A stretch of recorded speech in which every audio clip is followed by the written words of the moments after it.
The main issues really were around some of the investments that we had made that we needed to tidy up that were probably suboptimal.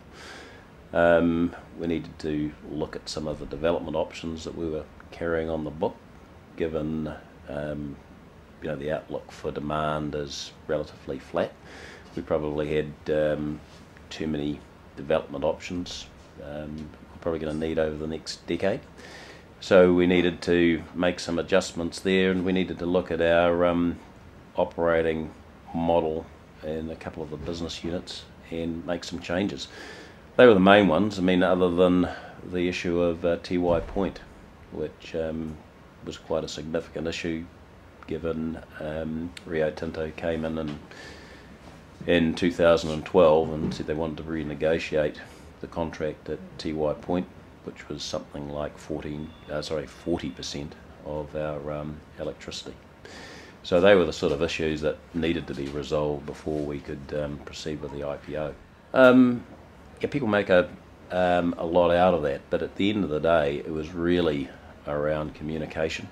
We had a dedicated team that were involved in specific tasks associated with the IPO, but it was really important that the people who were keeping the business going on a day-to-day basis knew what was going to transpire and play out, particularly in the media, because, as I said, we were the largest IPO, I think, in Australasia last year, and there was a lot of political and business comment in the press, and of course with the political aspect some of it was negative, so we needed to keep everybody up to speed with what was likely to play out in the media and what our response was going to be.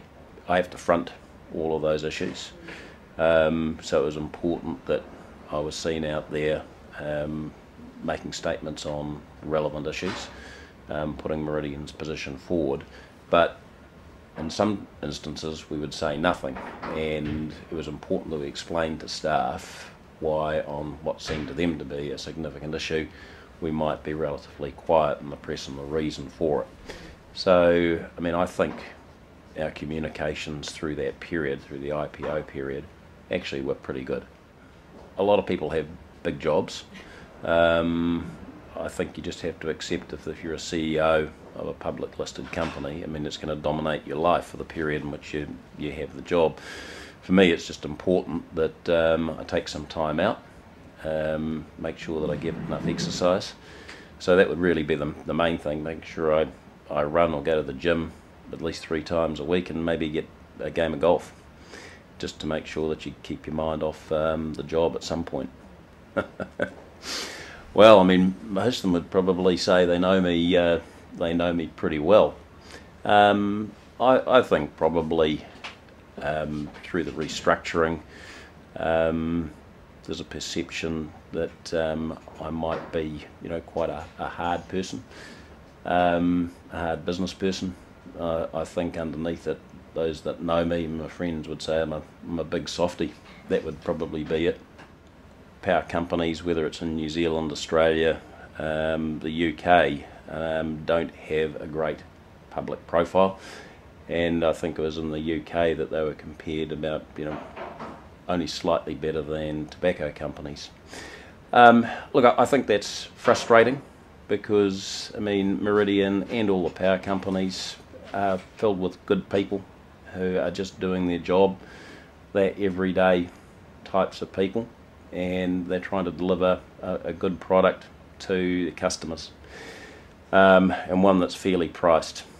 I think the real frustration that we have is that we're probably not as good as we could be in explaining what is a complex industry, to the public. When I first came into this business, I thought it was relatively simple.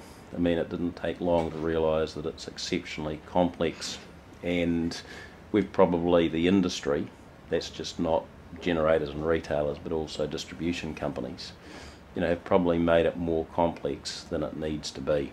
So I think the challenge is to simplify the business, take some pretty complex concepts and get it down to basics that people can understand. unless we do that, I mean, we'll continually have the problem that people perceive that you know, power companies are making excess profits and you know, ripping them off, which, by the way, isn't the case.